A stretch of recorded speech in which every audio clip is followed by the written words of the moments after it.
আসসালামু আলাইকুম। কোটি কোটি জনতার হৃদয়ের স্পন্দন শায়েকে চরমোনাই। আমার অভিজ্ঞতা থেকে এবং যে বয়ানটি আমি এখানে দিলাম, এই বয়ানটা থেকে আপনারাও বিবেচনা করবেন। শুধু বাংলাদেশ নয়, তামাম পৃথিবী ওনার মতো একজন লিডার নেতা আছে বলে আমার জানা নেই। আপনারা একমত হবেন ইনশাআল্লাহ। একটা জাতি গঠন করার জন্য নৈতিক পরিবর্তন ব্যতীত, আদর্শগত পরিবর্তন ব্যতীত শুধু শাসনের মাধ্যমে একটা জাতিকে কন্ট্রোল করা যায় না, পরিবর্তন করা যায় না। বলেন তো, এখন বর্তমান ওপেন সিগারেট খেলে কত টাকা জরিমানা?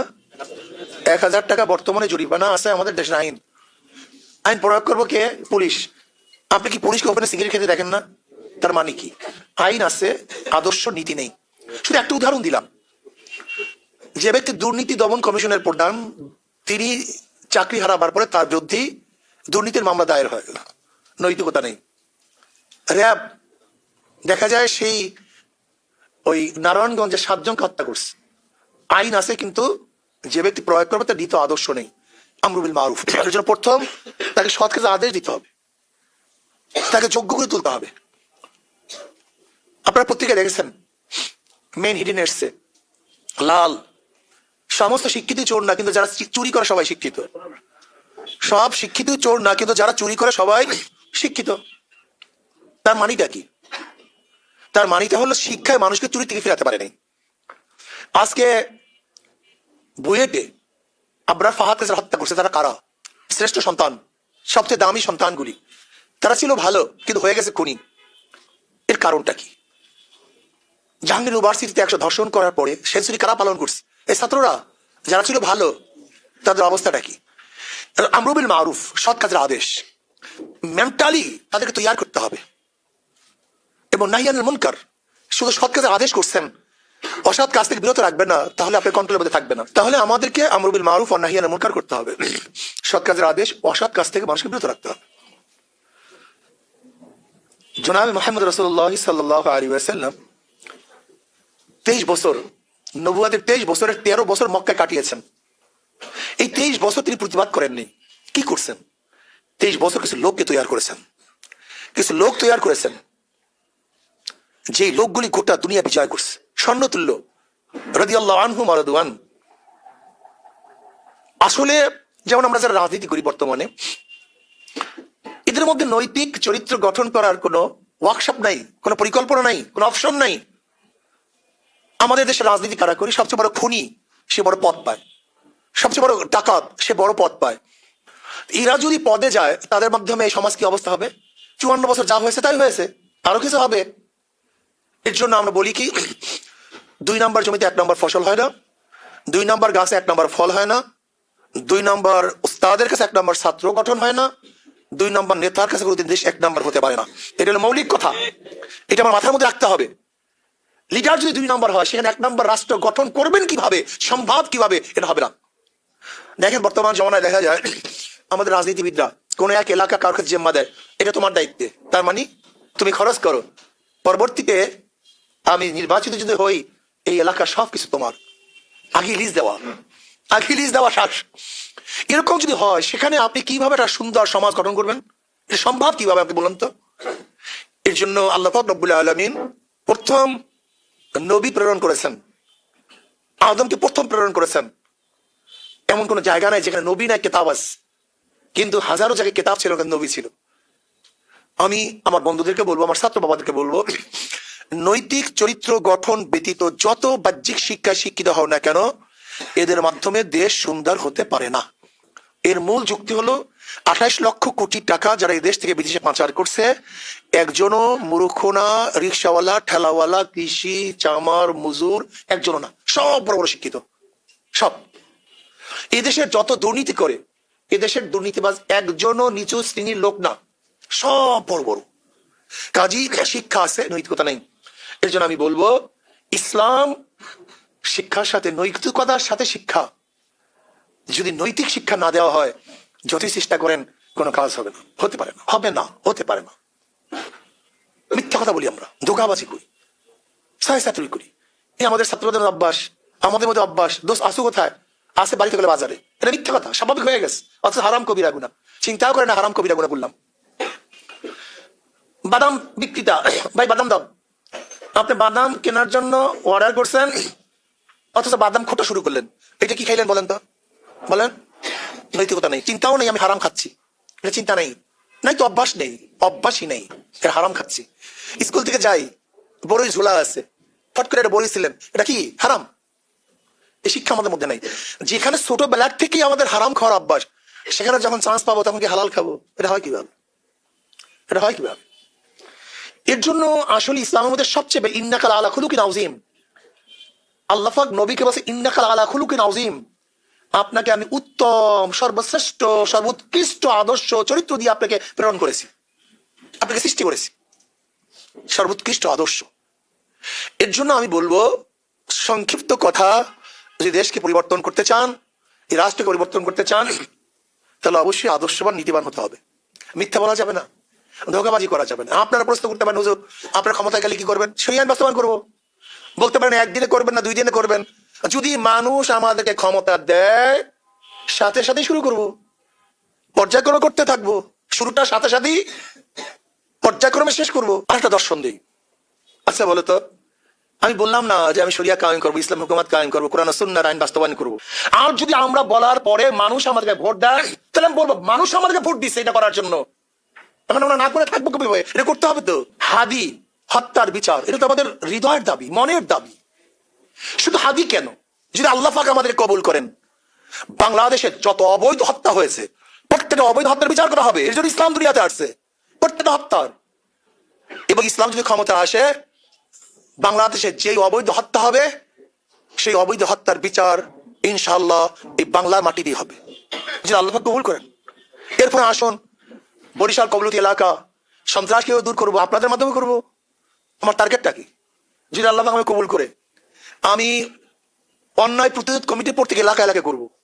কেন আমার বিশ্বাস, যেহেতু আমরা জনপ্রতিনিধি, আমরা গ্রামে থাকি, এলাকায় থাকি, প্রত্যেক এলাকায় 95% মানুষ ভালো, 5% মানুষ খারাপ। কিন্তু 95% মানুষ অনৈক্য, 5% ঐক্য। সমস্ত সন্ত্রাসী ঐক্যবদ্ধ, কিন্তু ভালো মানুষগুলি বিচ্ছিন্ন। আমি যদি মসজিদ ভিত্তিক তোমাদের মতো যুবকদেরকে নিয়ে অন্যায় প্রতিরোধ কমিটি গঠন করি, প্রত্যেক পাড়ায় পাড়ায় 500 জন নিয়ে, যাদের মধ্যে অন্যায় নাই, এরকম ছাত্র নাই, যুবক নাই, অনেক বেশি, অনেক বেশি। আমি তো আগেই বললাম 95%, কিন্তু আর অনৈক্য আর দুর্নীতিবাজ ঐক্য। আমি আলহামদুলিল্লাহ 1 মাসের মধ্যে, সর্বোচ্চ 1-2 মাসের মধ্যে, 1 মাসও আমার লাগবে বলে মনে হয় না, যদি আল্লাহ পাক আমাকে কবুল করেন, 1 মাসের মধ্যে প্রত্যেক পাড়ায় পাড়ায় পাড়ায় পাড়ায় আমি ভদ্র বিশিষ্ট সবাইকে নিয়ে, এটা আমার শুধু দল না, ইসলামী আন্দোলন, ছাত্র আন্দোলন নয়, সবাইকে নিয়ে যারা অন্যায় প্রতিরোধ করতে চায়, এরকম সবাইকে নিয়ে শক্তিশালী একটা কমিটি গঠন করবো। আচ্ছা বলেন তো, আল্লাহ যদি কবুল করে শক্তিশালী কমিটি গঠন করি, তাহলে আপনাদের সাথে অন্যায় করবে কে? আমি তো দেখি না কোনো গুন্ডা থাকবে। চরবনে কোনো গুন্ডা নাই তো, গুন্ডার কবর রচিত হয়ে গেছে চরবনে, নাই। বলে কেন? ওখানে চেয়ারম্যান গুন্ডা না, তা চেয়ারম্যান যদি ছত্রছায়া না থাকে, তাই গুন্ডামি করবে কে? তা আমি যদি গুন্ডা না হই, আমার কনস্টিটিউশনের মধ্যে গুন্ডামি করবে কে? ছত্রছায়া তো আমার থাকবে। তা আমি যদি ছত্রছায়া না দেই, তাহলে কার রাস্তায় গুন্ডামি করবে? প্রশাসন।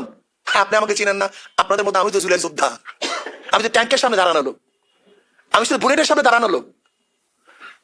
যদি আমি অন্যায় না করি, আমার এরিয়ার মধ্যে কোন প্রশাসন অন্যায় করবে, মিথ্যা মামলা দিবে, গাঁজার ব্যবসা করবে, গাঁজার সাথে জড়িত থাকবে, অন্যায়ের সাথে জড়িত থাকবে, এটা পসিবল, এটা হবেই না, হতেই পারে না। আমি বিশ্বাসই করি না, আমি বিশ্বাসই করি না। তাহলে কেন করি না? আপনারা আমার সাথে আছেন না নাকি? কথা কয় না। ওই প্রশাসনকে 10,000 মানুষ নিয়ে ঘেরাও করবো, তুমি এই কাজ করছো, এই যে ডকুমেন্টস, এই যে দেখো তুমি এই কাজ করছো, এই ডকুমেন্টস। এরকম যে 2-4টা নজির দেখাই, আরে ভাই তোমাকে বরিশাল কোনো অন্যায় করে আসবেই না। কে ভাষাটা বিশ্বাস করেন আপনি? সবারই তো কম ইজ্জাতের বয়স, চাকরির বয়স। অন্যায় করে কে? করাই কে? আমরা যারা নেতা আছি, যারা নেতা আছি তারা অন্যায় করাই। যদি নেতা ভালো হয়, বিশ্বাস করেন এদেশে কোন করাপশন থাকার কথা না, থাকতে পারে না।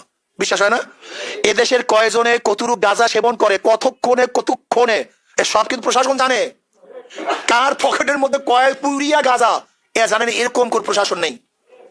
কিন্তু তার কেন গ্রেপ্তার করে না? পিছনে লিঙ্ক আছে এর জন্য। যদি লিঙ্ক না থাকে, কাটা যায়, দেখবেন কারবার শেষ। এরপর আসুন, আমরা এই সমাজকে কিভাবে গড়ব। এই সমাজকে গড়ার জন্য আমার পরিকল্পনা হলেই যে আমার বরিশাল এলাকার মধ্যে অনেক জ্ঞানী গুণী লোক আছে, বহুত সচিব আছে, ইঞ্জিনিয়ার আছে, ডাক্তার আছে, শিক্ষিত মহল আছে, ওলামায়ে কেরাম আছে। আমি বুদ্ধিমানদেরকে নিয়ে একটা পরামর্শশালা করবো, বুদ্ধিমানদেরকে নিয়ে পরামর্শশালা করবো, জ্ঞানীদেরকে নিয়ে। এই যে বরিশাল আমার না, আমাদের সবার। আপনি রিটায়ার করছেন, তাতে কি হয়েছে? আপনি রিটায়ার করছেন, কি হয়েছে? আসেন আমিও খেদমত করি, আপনিও খেদমত করেন। যখন লোকেরা দেখবে আমি খেদমত করতেছি, ভোগ করতেছি না, তখন দেখবেন খাদেমের কোনো অভাব থাকবে না, অভাব থাকবে না, বিশ্বাস করেন। যদি আমিও খেদমত করি, দেখবেন আমার সাথে হাজারো খাদেম যারা শিক্ষিত মহল ঘরে বসে আছে, মসজিদে যায় বা কেউ যায় না, কেউই ভিলেজ পার্কে শুধু ভরে দৌড়াদৌড়ি করে, কাজ নাই তো, বন্ধু বান্ধব নাই। এরকম হাজারো জ্ঞানী বরিশাল আছে কি নেই? বহু জ্ঞানীরা আছে, তাদের কাজ নেই, কেউ ডাকে না, জিজ্ঞাসা করে না। আমি তাদেরকে ডাকবো, তাদের স্পেস করে দেবো, সুন্দর একটা অফিস থাকবে জ্ঞানীদের জন্য। যে বরিশাল নিয়ে আপনার পরিকল্পনা, আমাদের ছাত্র যারা জ্ঞানী আসো, তোমাদেরকে আমরা পরিকল্পনা চাইবো। যে এই যে আজকে দেখলাম ওই জলবায়ুর একদল যুবকরা গেছে আমার কাছে, পরিকল্পনা, হ্যাঁ সুন্দর, ভালো লাগছে। এরকম জ্ঞানী গুণী যুবক ছাত্র যারা আছো, সুন্দরভাবে আমি তো ভাই সবাইকে নিয়েই কাজ করতে চাই, কিন্তু আমার কোনো ব্যক্তিগত স্বার্থ নেই এখানে। 2-1 এমপি কে আল্লাহ পাক যে সম্মান ইজ্জত দিয়েছে, তার সাথে কম দেয় নেই। কিন্তু এখানে আসছি কেন? ইজ্জত কামাই করার জন্য নয়, খেদমত করার জন্য, দিনের খেদমত, ইসলামের খেদমত, জনগণের খেদমত করার জন্য আসছে। নবী আলাইহিস সালাম যেভাবে খেদমত করেছেন, এটা আমি বিশ্বাস করি, যদি ইনশাআল্লাহ আল্লাহ পাক আমাকে কবুল করেন, আমি সবাইকে নিয়ে সুন্দর পরিকল্পিত একটা সমাজ গড়ার জন্য চেষ্টা করব। এবং বিশ্বাস করি বিগত শাসকরা এবং বিগত ক্ষমতাসীনরা বরিশালে যে কাজ করতে না পারছে, আমি তার সাথে অনেক বেশি করতে পারবো। বলে কেন? আমাকে তো ব্যক্তিগতভাবে সমস্ত দলের প্রধানরা রেসপেক্ট করে, সম্মান শ্রদ্ধা করে, অফিসাররা সম্মান শ্রদ্ধা করে। এরপরে যদি থাকে এমপিত্ব, তাহলে আমার কথার গুরুত্ব হবে, আমরা তাদের কাছে বলবো। এবং আমি যদি ভালো কাজ করি, 100% কাজ করি, তাহলে দেখবেন সমস্ত যারা বরাদ্দ দেয় তাদের মধ্যে আগ্রহ সৃষ্টি হবে, যে ওখানে কাজগুলি কাজে লাগে, টাকাগুলি কাজে লাগে। তারা আনন্দিত, ইনশাল্লাহ দেখা যায় আমাদের অনেক বেশি কাজ দিবে।